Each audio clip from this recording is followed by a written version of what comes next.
again in class 12 business studies. We are in chapter 6, which is staffing. So far we have completed 5 different chapters and we are in the 6th chapter, that is the third managerial function, which is called staffing. So far we have discussed about what is staffing. Do you remember, children, what is staffing? Staffing talks about filling the jobs and keeping the jobs filled, which means filling the jobs, inviting new people, having new employees in your organization, and keeping the jobs filled means retaining the employees. As staffing, it is not only just you employ a person and you forget about them. No, you have to keep the jobs filled. All the jobs in an organization should be filled in the organization structure. In case one or the other position is vacant, definitely it will affect the business. And so far we have discussed that human resources are considered to be the principal asset of any organization. Right, children? So human assets is considered to be the principal asset of any organization because the way they work, the performance of the human resources will take your business towards success or towards failure. That is why taking care and motivating them, selecting them, analyzing, recruiting, uprising, everything is important, whichever is related to human resource. And we have discussed about the evolution of human resource management, right, from labor welfare officers, then we had personnel managers, and finally we have come to a separate department which is called as human resource management. So human resource management or staffing, it plays dual role as a managerial function like planning, organizing staff, directing and controlling. Staffing is also one of the important managerial functions. At the same time, it performs a role of a distinct functional area. That is, what is that? A distinct functional area means like production, financing, marketing, like that. Staffing also is playing a distinct functional role also. Fine. After that, we have discussed about the various things about the staffing process. What are the steps in staffing process? So first we start estimating the manpower requirements. Then we design, in that we have to analyze the workforce and the workload. Based on that, we have to have the correct estimation of the manpower requirements. And then we go for recruitment, we go for selection. After recruitment, we have selection. Then we have to have the placement and orientation, that is inviting the employee to your organization as a new member, taking them around the workplace, making them feel comfortable in their workplace. Everything will play a role in placement and orientation. After that comes training and development. Let it be new staff or the existing staff. They should be proper training for the employee. Induction training means when they begin, when they start as a new employee in your organization, you have to give an induction training which states about the beginning, the rules and regulations, how they have to present themselves in the organization, all those things. Later on also it should be a continuous process because it leads to the development of the employee. Right, when a new job is created, when responsibilities are added up to that particular employee, they have to be promptly trained. What happens next? We had performance appraisal. Once you have placed them, once you have trained them, and once you have left them to their choice to go and work on with their authority and responsibility, you need to have a proper performance appraisal system. That is, you need to evaluate the performance of the employee. Now and then, the employer, the manager should notice how his or her employee works, whether they are keeping up their promises, whether there is any mistake done, how it has to be corrected. All those things has to be seen. And at the same time, when they have some positives, it should also be encouraged, motivated, and then go for the next step, which is called as the promotions and career planning. Based on performance appraisal, when you see that the employee is really performing well, you go for the next step, which is going to be promotion. Alright, finally we go for compensation. We have like direct payments and indirect payments.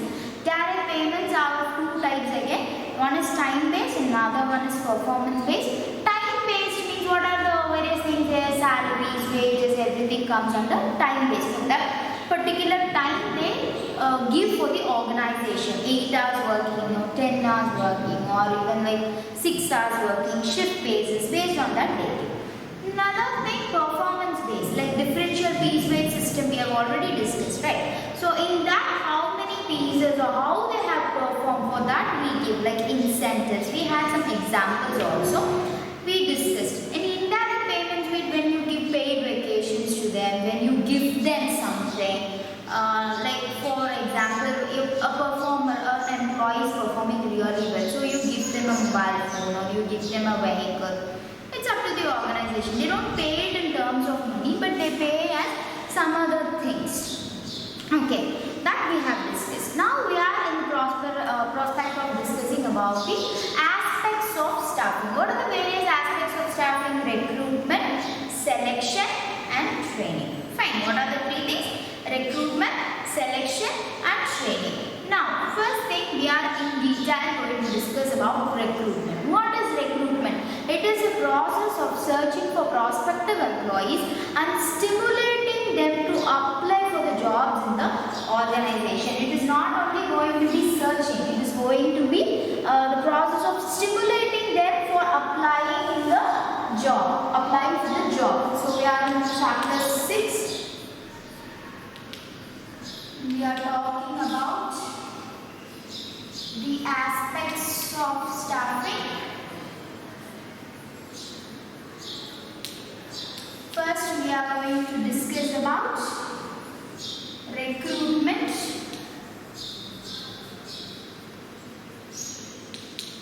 And what is recruitment? It is the process of identifying prospective employees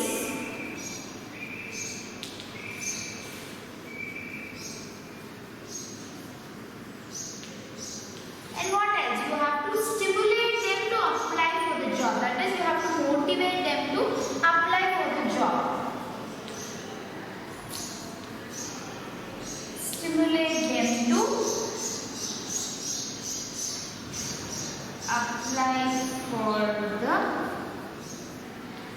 Both of these things are involved in recruitment. That is, when you estimate the manpower requirement, how many employees do you want, and what should be the skill that they should possess, everything you have estimated.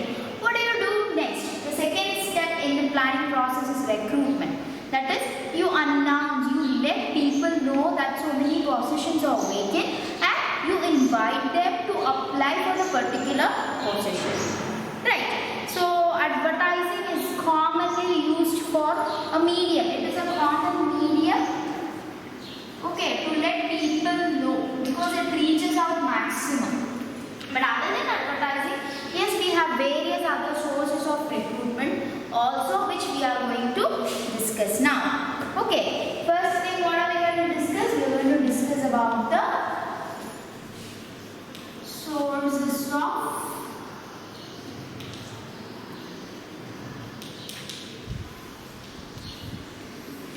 sources of recruitment. We have internal sources and external sources. Already we have discussed, children, how do you go for this? How do you choose the sources of recruitment, or what is the process of recruitment? We have 4 steps in it. First thing, identification of different sources of recruitment. So in internal sources we have some, and in external sources also we have some sources, some more ideas. So you need to find the ideal sources. Okay, from where you will get the employees, prospective workforce. You have to find that first. Then check their validity. Check their validity means what they say is true or not. Even for a mobile plan, we have a validity for how long it is true, how long it will work. So validity, checking whether it is true, whether it is a reliable source. Okay, because if it is not reliable, just okay, transfer is an option, so you think of transferring. Whether it is true, whether that faculty, whether that employee is really interested in transfer, whether that employee is really deserving for that particular position, whether the person will be able to handle the situation, everything should be analyzed. So you need to check their validity, and next you have to go for choosing the most suitable source of recruitment. Okay, what do? Next you have to analyze each and every source and then choose the best thing. Just like in planning, we have to have various alternatives, then you need to evaluate the alternatives, and then you have to select an alternative course of action, the best course of action. Same way here, you have to identify various sources of recruitment, then you go for checking their validity, and finally you talk about choosing the right source of recruitment. After that, you finally invite candidates to apply for the position.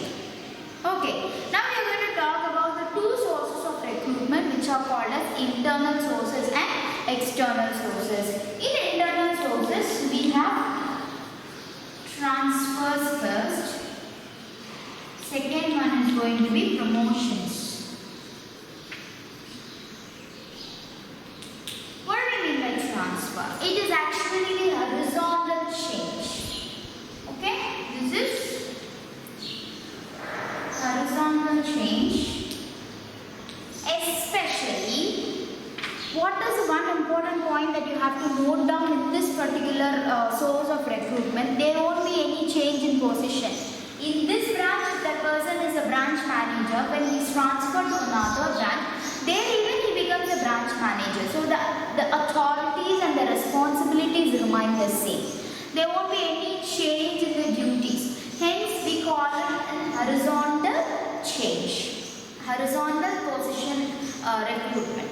Fine. So it might be transferred in the case of from one department to another department, or from one place to another place, from one branch to another branch, or from one division to another division also will be called as a transfer. But how it should be? It should be a horizontal change. Talking about promotion, it is actually a vertical change. Okay, how it is done? Vertical change. That is, from the assistant manager position, when you give them the position of manager, then it is called as the what? Vertical change, and it is called the promotion. Let us have an example here. Okay, let us have the example of what structure? Divisional structure. We will go for divisional structure. So here we have the organization head. We have division 1, division 2, division 3, division 4. Okay? And everywhere who will be there? You will have a divisional head, a divisional head, a divisional head, and here too you will have a divisional head. Under each division, what you will have? You will have a functional structure. Right. Here you have production department. Then you have the marketing department. Okay. Then you have the staffing function. 3 functions we are having. And how many employees are here? We have employee 1, employee 2, employee 3. Here even we have employee 1, employee 2, employee 3, and employee 4. In staffing, we have employee 1 and employee 2. So why do we usually go for transfers or internal recruitments, means internal source of recruitment, to avoid overstaffing or understaffing? Already we have discussed what is overstaffing and understaffing, and our organization should be how? Optimally staffed. So what we do? If you see here, in production department you have 3 employees. In the marketing department you have 4 employees, and the staffing department you have only 2 employees. Now, when there is a need, the staffing department is growing, so you need to have another employee in this particular department. So what do you do from here? From here you already have an overstaffing. In marketing department, 3 employees are enough, but you're overstaffed by having 4th employee. So what do? You bring this 4th employee here. So what kind of transfer it is? What kind of change in position it is? It is horizontal.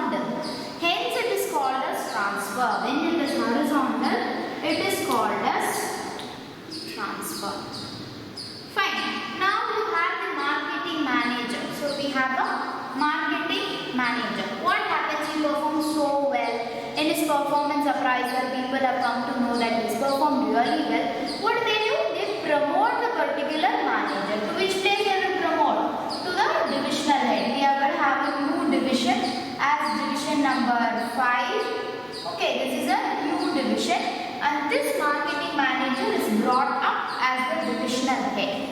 So this kind of recruitment, when it is vertical, it is called as a promotion.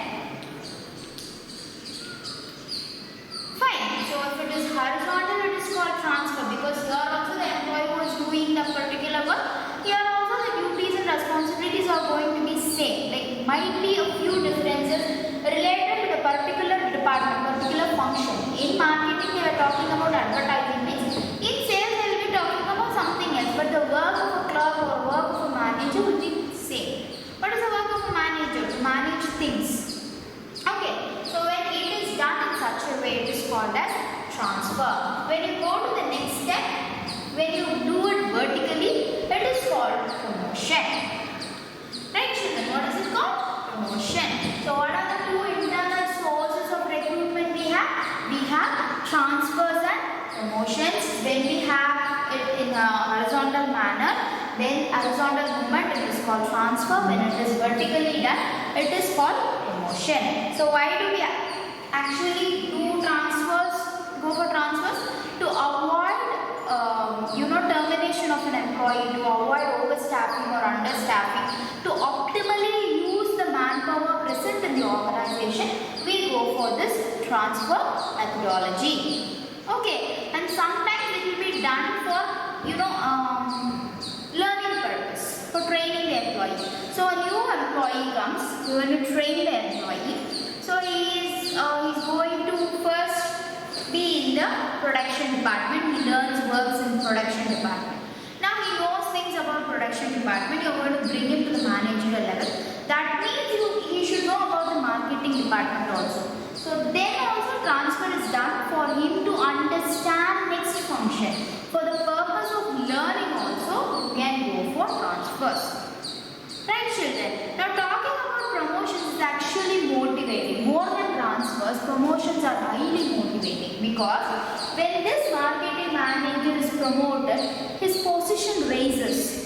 Along with the position, authority raises, the compensation raises, the prestige that he earns raises, the respect people give him raises. So when there is a vertical movement, everything feels good and you have a sense of motivation. And one more thing, it is going to follow. Like if the marketing manager is promoted as a divisional head, this marketing manager position will be vacant. Then might be the assistant manager will be promoted. Then the assistant manager position will be vacant. Again you need to promote one more person. So when one promotion is done, it is followed by a series of promotions. So every employee in that particular function or in that particular department is highly motivated, and they'll work towards a betterment of the organization as well as a betterment of their own personal career also.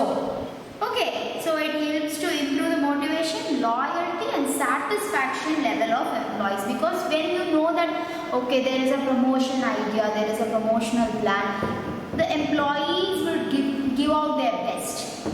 Right, okay, I have a prospect of becoming the next assistant manager, then I will take that responsibility. I have a satisfaction level that yes, if I do very well, if I support my organization also will support me. It will also recognize my work.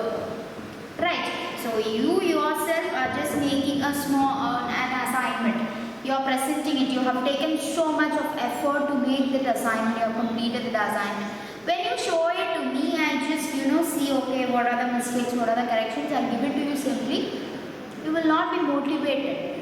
But when I say that yeah, you have taken enough time to do it, so it is a very neat presentation, when I motivate you, next time you will do a better job. You will take even my corrections in a positive manner. Alright, children. So what else? It leads to a chain of promotions also. What are we going to discuss next? We are going to talk about the merits and demerits of internal sources. So this is how transfers and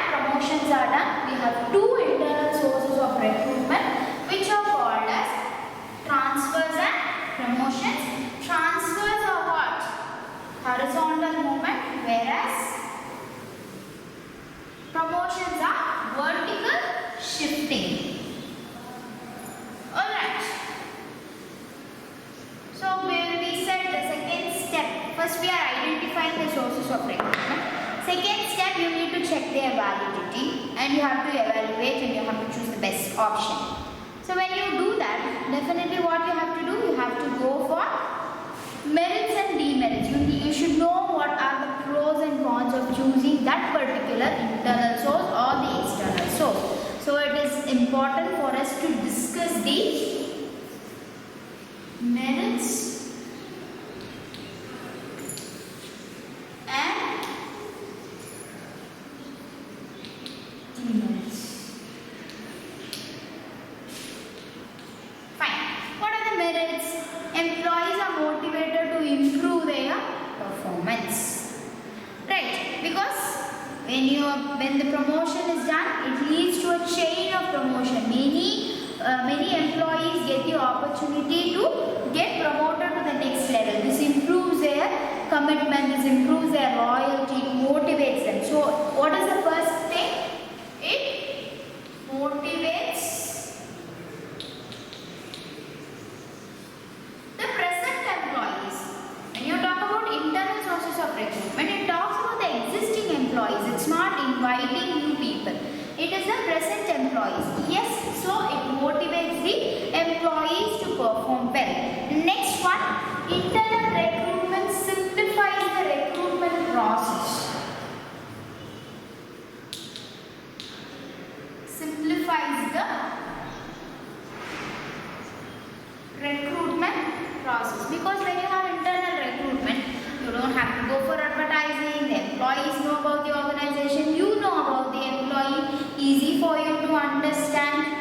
Right, so it is really going to be easy for the selection and placement. You don't have to tell them entirely about what is the rule, what is the regulation, everything, because the candidates already know, the people already know what kind of management you have, how you have to respond to them, how responsible they are, what kind of authority they give you, is it decentralized or centralized, everything the candidates know.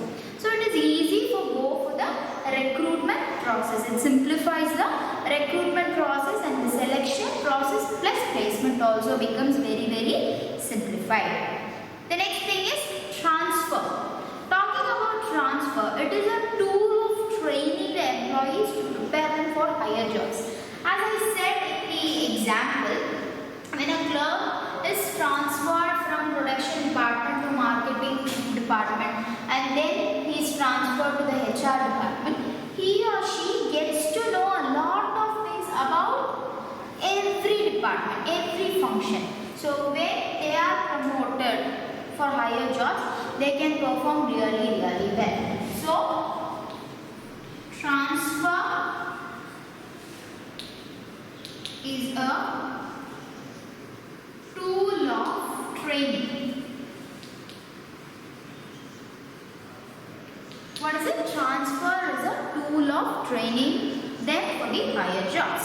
What next? Transfer has the benefit of shifting workforce from the surplus departments to those where there is shortage of staff. We said that organization structure should not be understaffed, overstaffed, it should be optimally staffed. So transfer helps them. You don't have to terminate any employee. Instead, you can just transfer them from the overstaffed department to the understaffed department, so that from the employee's point of view also, they will also be happy. You will feel that your own employees are present and the other department is also optimally staffed. And one more important thing is that it is a very, very cheaper means compared to the external sources. The internal sources are cheaper because you don't have to go for advertising. When we are discussing external source, you will come to know what are the various things you have to do for that particular recruitment process. Here you don't have to incur much cost. You have to just go for finding them. That won't need much cost. Right? Time will also be saved. Money will also be saved. These are the merits of internal source. about demerits. Are there no demerits in these internal sources? Yes, we do have some demerits, and what are they? First thing is that you will not have any new phases or fresh thoughts in your organization, because already when you choose the internal method, internal sources, they already have been with you, and you know they are like that. They are not ready to adapt to a new thing.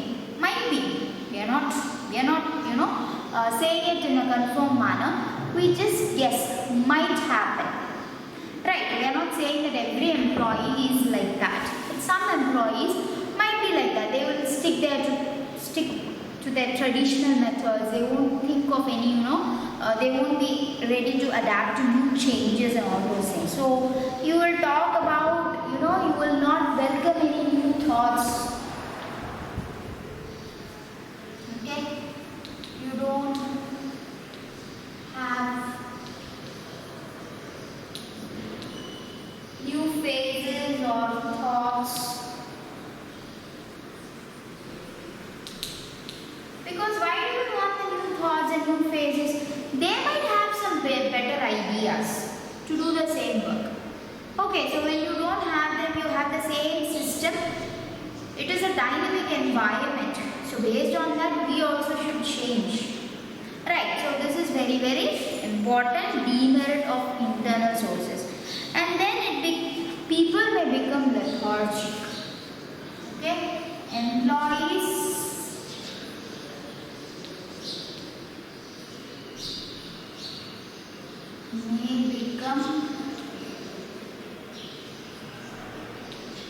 may become lethargic. How?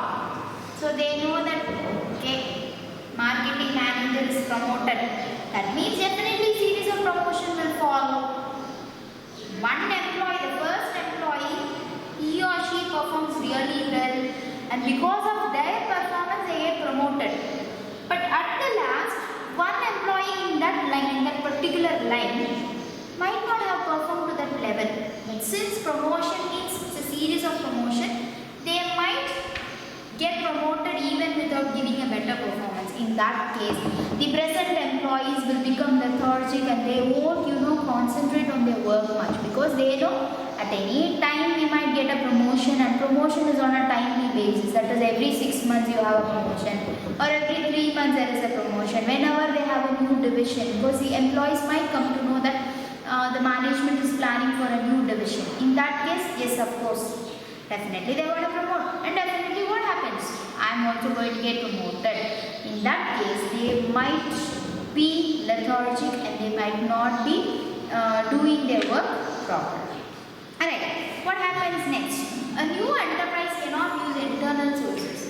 Right, for an existing enterprise, fine, you have the transfer system, promotion system, everything. But think of a new enterprise. A new enterprise can never go for internal sources. Right? So, for a new enterprise,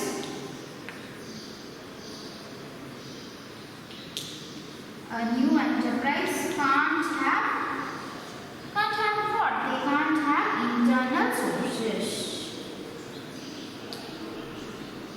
Okay, existing enterprise is there.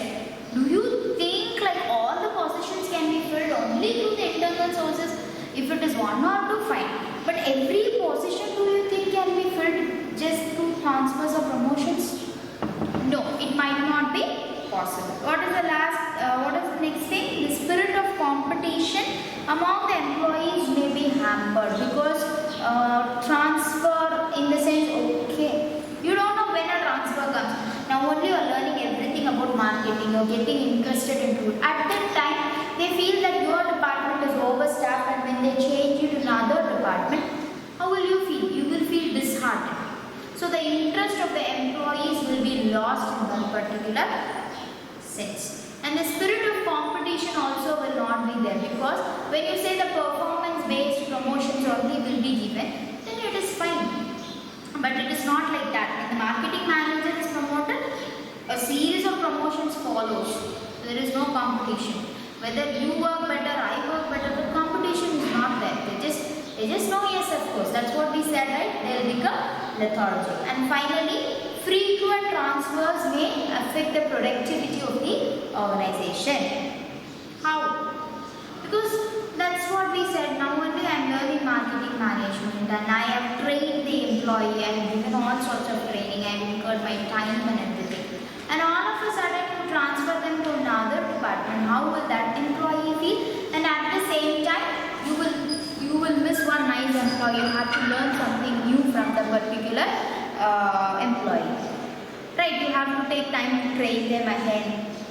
It spoils or it might reduce the productivity of the organization. So what are the merits and demerits of internal sources? So it merits, it motivates the employees to perform really well and to be loyal towards the organization.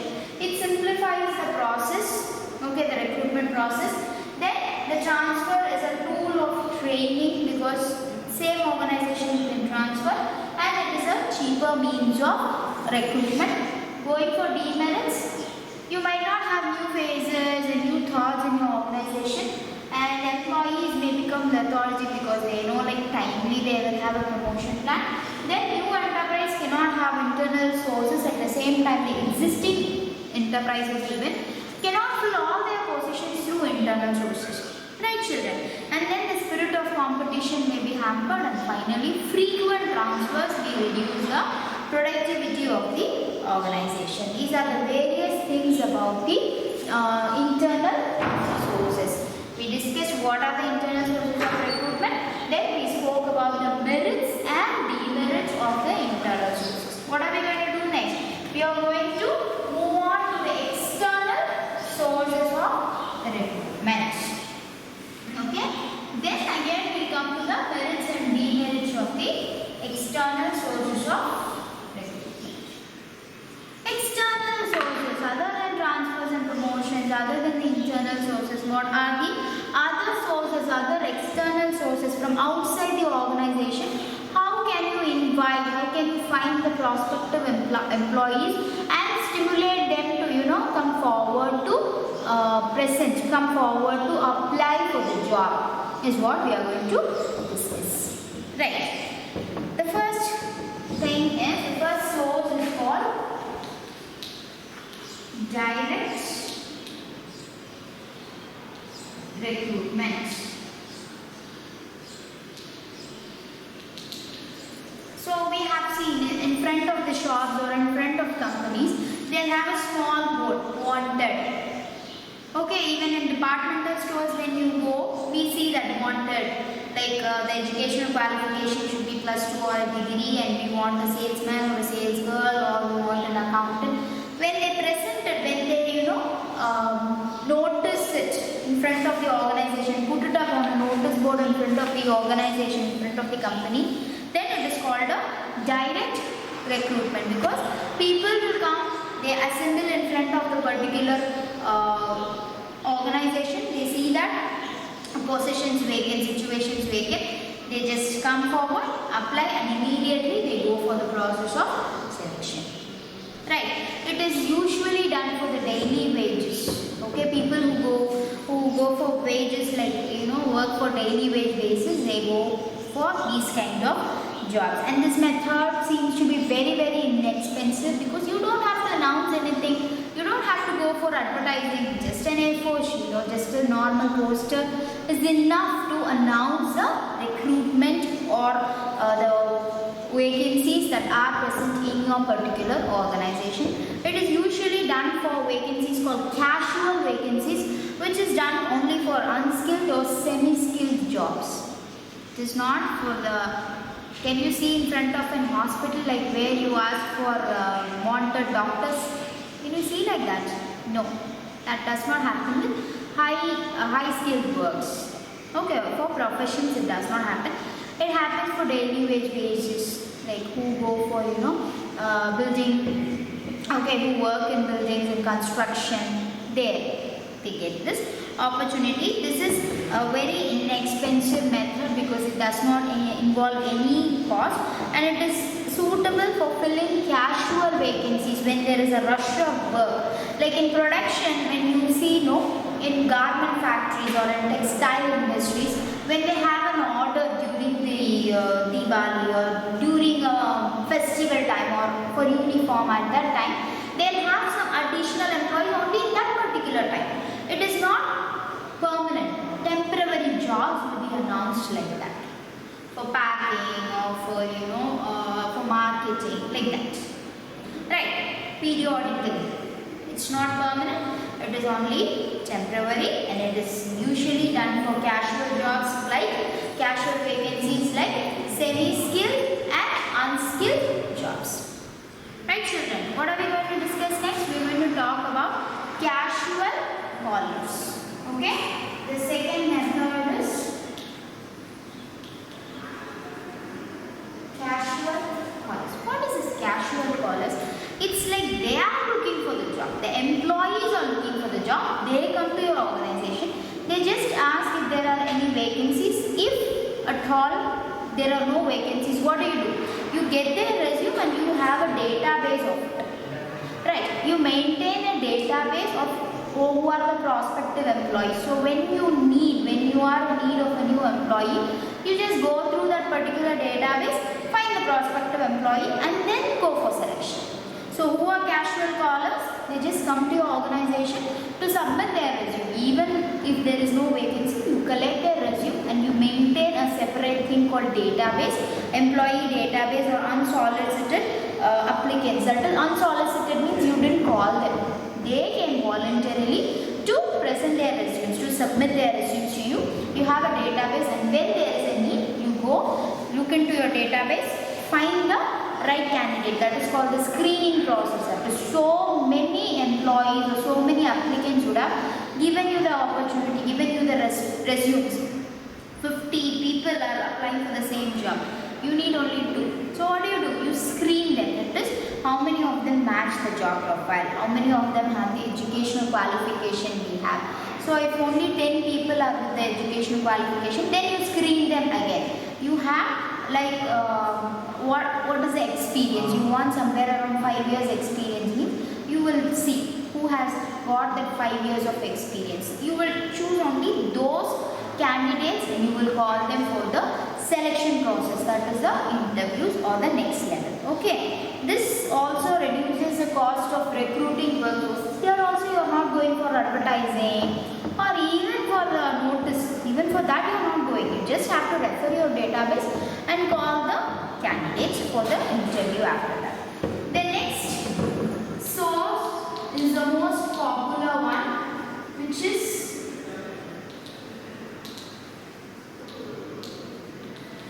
called as what? Advertising.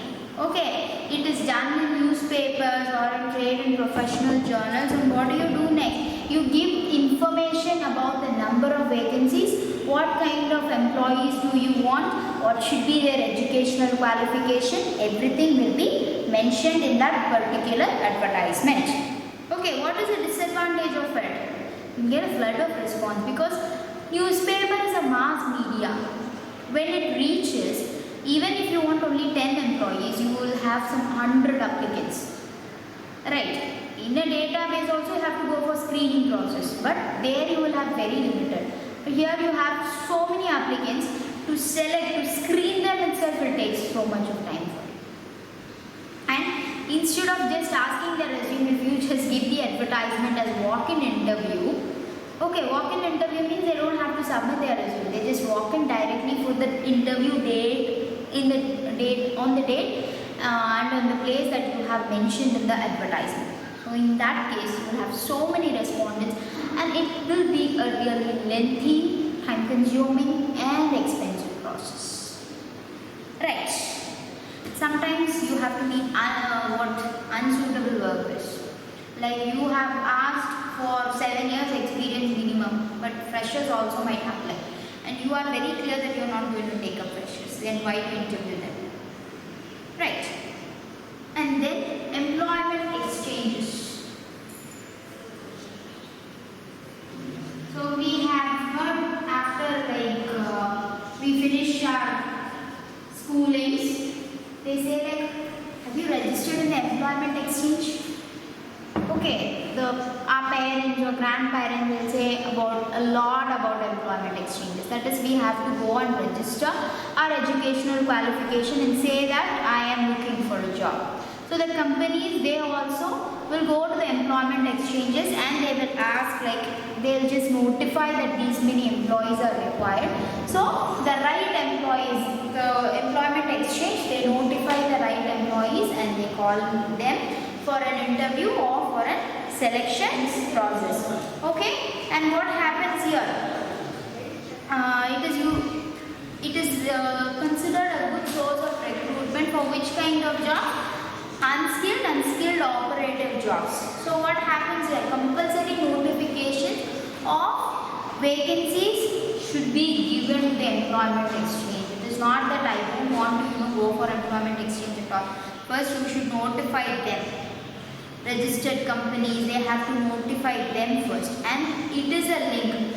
The employment exchange serves as a link between the job seekers and the employers. So it manages the demand and supply of the workforce. Fine. And what is the demerit here? The records might not be true, might not be up to date. Okay, the database what we have is completely different from the database what the employment exchange might have. Okay, and many of the candidates referred by them may not be found suitable. You have to notify according to the law, so you have notified. Again, it is time consuming. In case if they are not suitable for your organization or for the job profile that you expect, then it is time consuming and of course it is expensive. What is the next thing? Placement agencies and management consultants. This is starting to take up a very important place in today's economy or in today's society. So placement agencies and management consultants. What do we mean by that? There are some private organizations which call themselves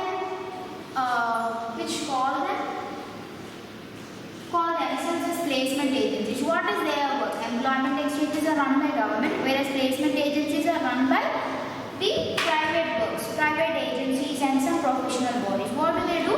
They also have a database. They also look for the employees. When we notify them that we need some employees, they will give us the right employee.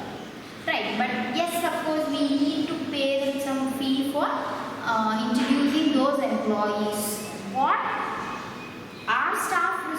Our human resource management should look for the employees. But instead, these placement agencies, they on behalf of us look for the employees. So we have to pay a fee for their services. What do these management consultants do when the employees go to them?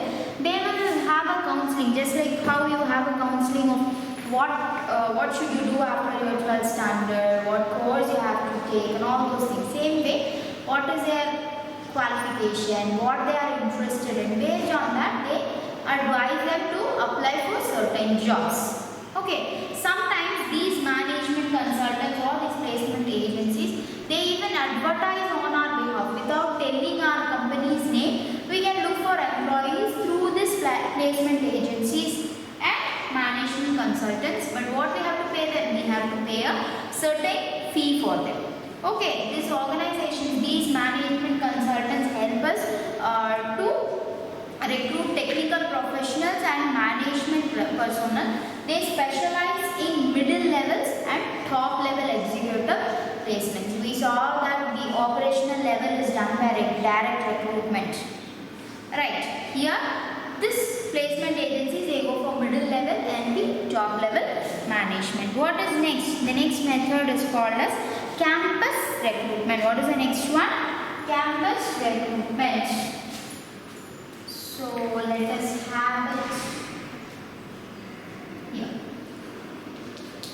Campus recruitment. This is taking up a very important places now. Like as we have discussed in our previous video session, we said that the colleges have started advertising with this tagline. What do they say?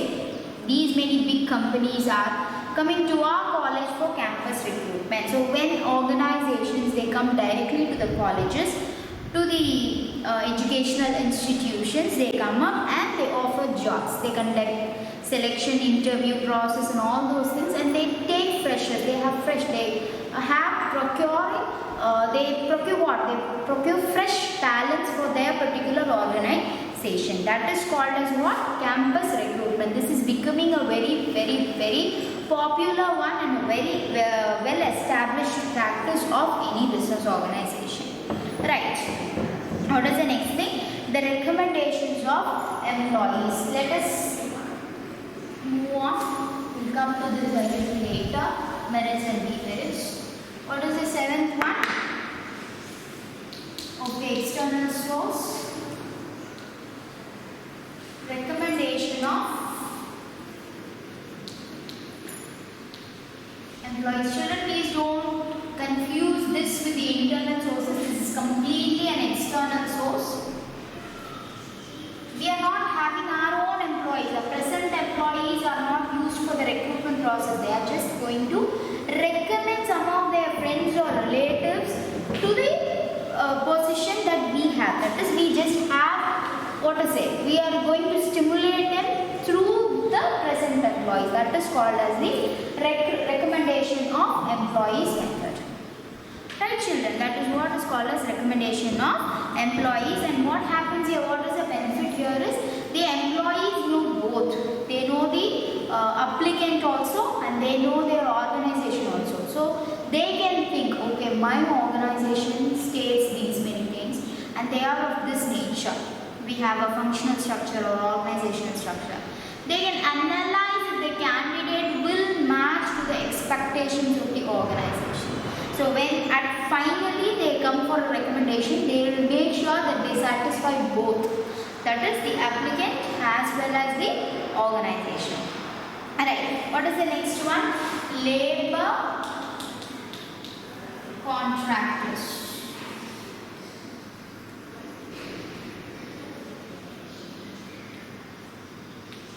Here, this is one interesting method.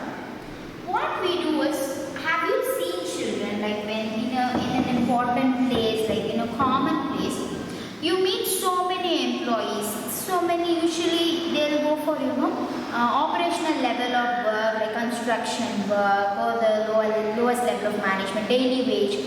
For that only we'll have labor contractors.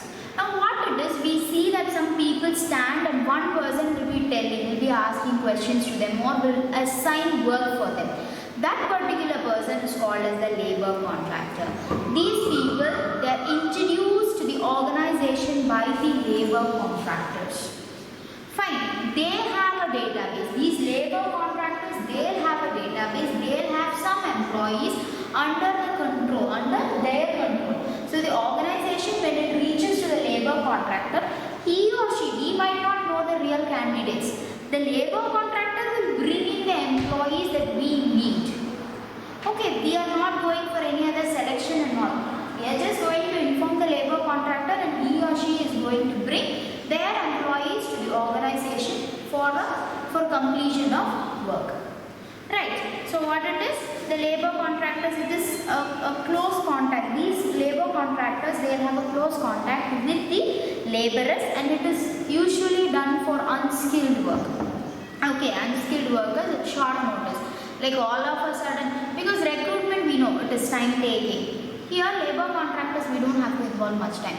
We tell them today I want so many employees because they have a database. They have a direct contact. They meet in a common place and then the labor contractor will say, today you have to go and work in this particular organization. This is your work, this is your wages. Fine, done. But what is the main disadvantage of it? If we have a problem with the labor contractor and if we are not satisfied with the labor contractor's work and tell them to leave the organization, all the employees brought in by the labor contractors also will leave the organization. You understand, the labor contractor might have made a mistake, but the employees brought by the labor contractor are really good, they are really striving on everything. But in case, if the labor contractor leaves, the entire set of employees who are under his control will also leave. Okay? If I tell you an example, example, it will be very easy for you to understand. In a movie even we have seen this particular situation where we have, the higher level managerial people and the labor contractor, they have a problem. The labor contractor leaves and all the employees also leave, and the higher level management will think how to handle that situation. That is one of the important disadvantage of this particular system. Not only problem, what if the labor contractor is promised higher commission in one more organization? What he will do? Daily wages only, no? He will take the entire set of employees to another organization just because of high commission rate. Right, in that case, your production will stop. Okay, what is the next thing? Advertising what? Television. The ninth source, external sources. Advertising on televisions. Television is a mass media, we say. Okay, and nowadays only we have started, telecasting it on the vacant post on television. Like how? We are just on scroll, and local televisions, if you see, they'll have that scroll going down. Okay, asking for applicants, or telling them that this much applicants are needed, you can apply for the job. So advertisement is done through televisions also. Again, it involves cost. Fine. And what is the final thing? Web publishing. One more important source nowadays. There are separate websites even which run entirely for this particular work. That will also come in placement agency as well as it will come under web publishing directly. All the companies, most of the firms, they have their own website. In their website even they can announce that such positions are vacant. They can just inform that these many positions are vacant and they can ask job seekers to apply for the job. And websites specifically designed also are available. Right. Think of some names and answer that in your worksheet. Answer the name of few websites that are created especially for this recruitment process. Okay, and both job seekers and employees, that is the employees and employers, can look into it. So employees can look in like what are the situations vacant as of now. The employees, what they can do, even the employees are saying that I am of this educational qualification and I am looking for a job. So they can also come up and look into this web publishing and understand which employees are looking for a job, and if they match the job profile and job description, they can go for the next process, which is the selection. Right, so what are the various external sources of recruitment, children? We have the direct recruitment, casual callers, advertising, employment exchange, placement agencies and management consultants, campus recruitment or campus interviews as we call them, recommendation of existing employees, labor contractors, advertising on television, and finally web publishing is also one of the important external source of recruitment. Right, children? So we'll just quickly go through the merits and demerits of the external sources. Okay, because with that the sources of recruitment topic will be completed.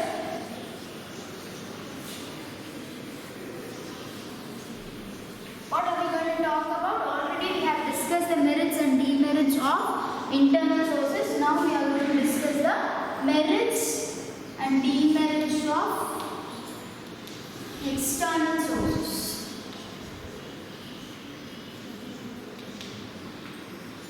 Fine. First thing, merit is you get qualified persona. Persona means employees. What does the term persona mean? Employees. Right. You get qualified persona because you are looking for, you're going to advertise or even direct recruitment. You can attract lots and lots of applicants, and from them you can screen them and you can go for a qualified persona to be appointed. In case of internal sources, the choice for you is limited. But when you have external source, the choice is much. Okay, the next thing. The next is the same, wider choice. you have a wider choice for selection. Then you get fresh talent. Already we said, no, we discussed it in the demerit of internal source. That is, you don't have fresh talent, you don't have new phases or new thoughts in your organization. External sources give you a merit of having fresh talent in your organization. The next thing is competitive spirit.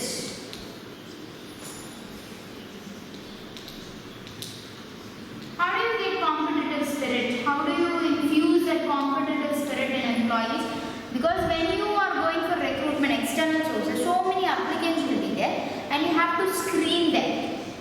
Okay, so in that case they will feel like, oh, this job is so much important for me, and they'll have good competition because their recruitment, their first step itself starts with competition. Okay, the existing staff also will have to compete, because when you have fresh talents, definitely the existing employees will be careful. Okay, new employees will come, I have to do better than them. Right, that competitive spirit can be induced in the new employees as well as the existing employees. What are the demerits? We said competitive spirit can be increased. But what can be the demerit here? It is that dissatisfaction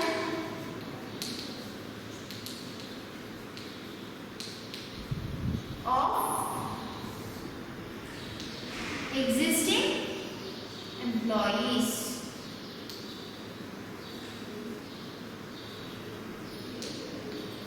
What?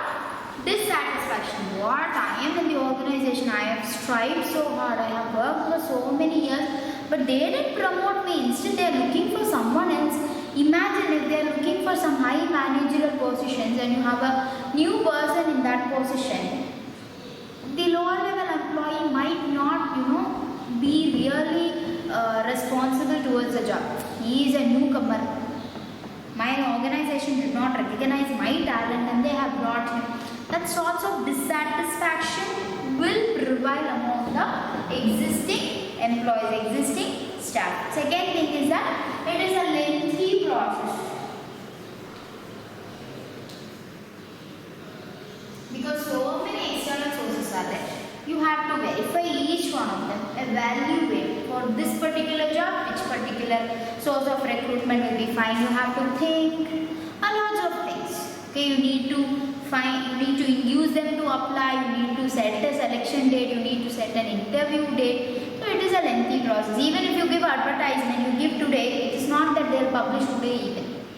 Okay, they might take some time. After seeing that advertisement, you should give enough time for them to apply for the job. After that, you screen them and then you call. It's a time-taking process. It's a lengthy process, and of course, it is a costly process. Take an instance for any external source. Each one is costly. Okay, it involves some cost. Alright, children. So what are the merits and demerits of external sources? Merits are that you can recruit qualified personnel and you have a wider choice for selection. Definitely fresh talents you might get, and then you can use a competitive spirit among the present employees as well as the newcomers. Then demerits are that there might be a dissatisfaction with the existing staff, then it is a lengthy and costly process. Right, so far we have discussed entire thing about recruitment. We discussed what is recruitment, sources of recruitment. In sources of recruitment, we have discussed the internal sources, transfers and promotions, and in external sources, we have discussed 10 different external sources. We have discussed the merits, demerits of both internal as well as external sources. Right, children? So after all this choice, after all this decision making only, they can go for the next step, which is going to be selection. So the next aspect of staffing is going to be selection, which we are going to discuss in the next video session. I hope you have understood everything about recruitment. If not, please look into the video again, answer your worksheet, read the text, very important. And then after that, even if you have a doubt, yes, of course, feel free to reach me out and get your doubts clarified. Thank you, and may you all have a good day.